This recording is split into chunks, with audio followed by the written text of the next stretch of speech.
Muy buenos días, el tema de hoy es conciencia y convicción. Vamos a leer Romanos capítulo 14 versos 1 al 6. Recibid al débil en la fe, pero no para contender sobre opiniones, porque uno cree que se ha de comer de todo, otro que es débil come legumbres. El que come no menosprecia al que no come, y el que no come no juzgue al que come, porque Dios lo ha recibido. ¿Tú quién eres que juzgas al criado ajeno? Para su propio Señor está en pie, o cae, pero estará firme, porque poderoso es el Señor para hacerle estar firme. Uno hace diferencia entre día y día, otro juzga iguales todos los días. Cada uno esté plenamente convencido en su propia mente. El que hace caso del día lo hace para el Señor, y el que no hace caso del día para el Señor no lo hace. El que come para el Señor come, porque da gracias a Dios, y el que no come para el Señor no come y da gracias a Dios. Conciencia y convicción. Cómo viene el apóstol Pablo nos enseña que a veces nosotros nos creemos sabios en nuestra propia opinión. Juzgamos, criticamos y creemos que lo estamos obrando o actuando bien. Pero aquí nos da una reseña en estos textos que este capítulo 14 es tan importante como el apóstol Pablo nos da una referencia de cómo debemos comportarnos para diferentes situaciones y con las personas, aun con personas que son cristianas y las que no son. Ya que aquí en la expresión recibid es un presente imperativo, es decir, es un mandato dirigido a los hermanos fuertes y que tienen que ver con aceptar al débil en la fe. Y la fe se refiere aquí al entendimiento del Evangelio, de la palabra de Dios y sus implicaciones nuevas y liberadoras. No siempre bien entendidas, sobre todo por judíos de esa época, que como él lo expresa en la palabra, el apóstol Pablo, eran legalistas. El tiempo presente implícito en la expresión débil en la fe implica que es un estilo de vida característico y se refiere a una manera de pensar demasiado escrupulosa o directamente legalista. El mismo apóstol Pablo lo dice en Colosenses 2:16, por tanto nadie os juzgue en comida o en bebida o en cuanto a días de fiesta, luna nueva o días de reposo, ya que los cristianos demasiado escrupulosos son descritos en este capítulo de dos maneras distintas, por las provisiones de la comida o por los días especiales, por cada día que ellos lo escogían.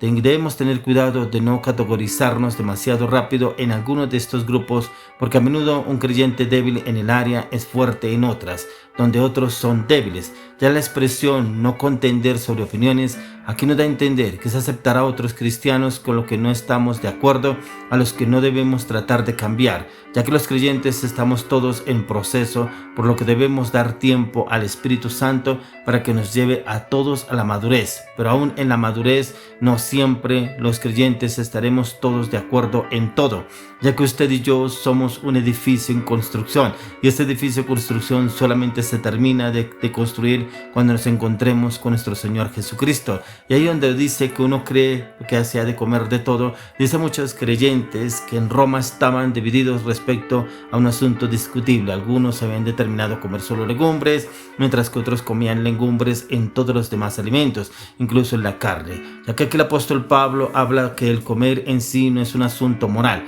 pero la actitud personal acerca de lo que se come puede llevar a la injusta condenación mutua de las personas que nos rodean, ya que el Señor Jesús claramente enseñó que la comida no es lo que contamina al hombre. Eso lo dijo en Mateo 15:11, que no lo que entra en la boca contamina al hombre, mas lo que sale de la boca, esto contamina al hombre. Es eso lo que muchas veces contamina, lo que sale de nuestra boca. No es tanto la comida, lo que usted y yo podamos comer, sino lo que sale de nuestras bocas, que contamina nuestro entorno y contamina aún personas que no conocen del Señor, ya que la idea debiera ser un principio recto a la hora de juzgar a otro por lo que come y tiene su correlato con el libro de los Hechos de los Apóstoles, el cual en el libro de Hechos capítulo 19, al día siguiente, mientras ellos iban por el camino y se acercaban a la ciudad, Pedro subió a la azotea para orar acerca de la hora sexta y tuvo un gran hambre y quiso comer, pero mientras le preparaban algo le sobrevino un éxtasis y vio el cielo abierto y que descendía algo semejante a un gran lienzo que atado a las cuatro puntas era bajado a la tierra,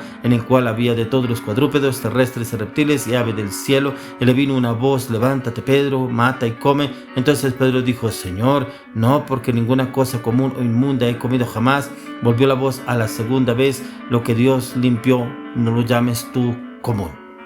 Tremendo, esto lo encontramos en el libro de Hechos capítulo 10, que esta fue una visión que Dios le permitió tener, un éxtasis que Dios le permitió tener al apóstol Pedro, en el cual le da revelación de qué es lo que podía comer, y ya lo podía comer porque era santificado. Porque era que ellos vivían en ese tiempo, que cosas que no se podían comer. Por eso el apóstol Pedro decía que cómo él podría comer eso que era inmundo, pero cómo podríamos llamar inmundo lo que el Señor ya ha santificado. Ya que esta visión que Pedro tuvo inmediatamente antes de su encuentro con Cornelio, el centurión romano, esta tiene una doble dimensión simbólica por cuanto Dios utilizó la visión para mostrarle a Pedro que un judío que también había limpiado a Cornelio era un gentil, y que la práctica por cuanto Dios utilizó la visión para mostrarle a Pedro que todos los alimentos eran ya limpios. Encontramos ahí también en la palabra que no menospreciemos al que no come. Esta expresión no menosprecie es un presente imperativo en la cual participa la negativa no, lo cual implica detener un acto, un proceso, menospreciar o bajar el precio, considerar de menor valor o burlarse de los creyentes más fuertes. Esto es lo cual usted y yo debemos cuidarnos de cómo nos expresamos, ya que la expresión no juzgue también es un presente imperativo, pero la partícula debe tener un cuidado en usted, en la manera en que nos hablamos y nos expresamos hacia los demás. Es mientras los fuertes, no debemos menospreciar a los débiles, no debemos juzgar como nos lo habla el apóstol Pablo, que nos da a entender que aquellos cristianos menos maduros en el evangelio, los débiles, son los que más tienden a juzgar a sus hermanos más maduros, los fuertes, y ahí es donde entramos muchas veces como en esa zozobra, esa incertidumbre de contender. La expresión porque Dios le ha recibido implica que los creyentes deben aceptarse los unos a los otros, porque Dios a través de Cristo ha recibido a todos en el contexto de la palabra, lo habla y lo dice en Romanos 14:3. Este mensaje es para los cristianos demasiados escrupulosos, que los débiles en la fe. Para eso ahí lo dice, y en lo cual usted y yo debemos tener cuidado cómo usted y yo nos expresamos, para tener conciencia y tener esa convicción de lo que el Señor nos habla y nos da a entender a través de su poderosa palabra. Por eso ahí mismo Romanos capítulo 14:5 dice: uno hace diferencia entre día y día, otro juzga iguales todos los días, cada uno está plenamente convencido en su propia mente. Pero también el apóstol Pablo nos lo habla en Colosenses 2:16.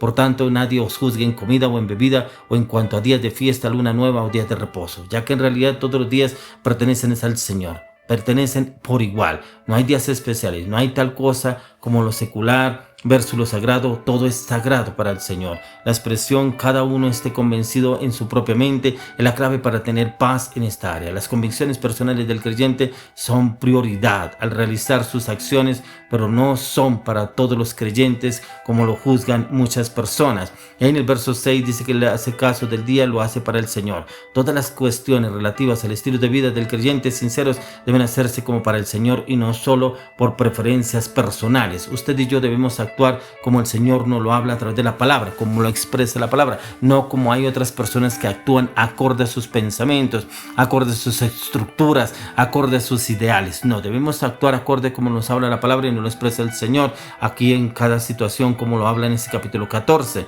ya que la idea de Pablo también está presente en Efesios 6:7, sirviendo de buena voluntad como al Señor y no a los hombres. Lo mismo lo dice en Colosenses 3:23, y todo lo que hagáis, hacedlo de corazón como para el Señor y no para los hombres. Usted y yo debemos actuar como para el Señor. No actuemos, no hablemos, ni hagamos las cosas para agradar al hombre, porque si usted y yo pretendemos agradar al hombre, nunca le agradaremos al hombre, y por el contrario estaremos desagradando al Señor. Es importante tener en cuenta que la conciencia y la convicción debe estar de acuerdo a lo que nos habla el Señor a través de la palabra, con la dirección y la orientación del Espíritu Santo a cómo debemos obrar, hablar y actuar para cada situación que se nos presente, porque aquí el apóstol Pablo en este capítulo 14 nos da un ejemplo de cómo debemos obrar y actuar aún con personas que no son de la fe, personas que son nuevas, personas que llegan, porque así como lo habla el Señor en el libro de Hechos capítulo 10, cuando el Señor le habló a Pedro en una visión que podía comer, pero era que el Señor estaba anticipándolo para que tenía que encontrarse con Cornelio. Era un hombre que prácticamente él buscaba de Dios, pero no era el pueblo de Dios. Pero cómo Dios usa a Pedro para llevarle una palabra, cómo la misma visión que tuvo Pedro la tuvo Cornelio, y cómo el Señor es tan perfecto que lo llevó a encontrarse. Eso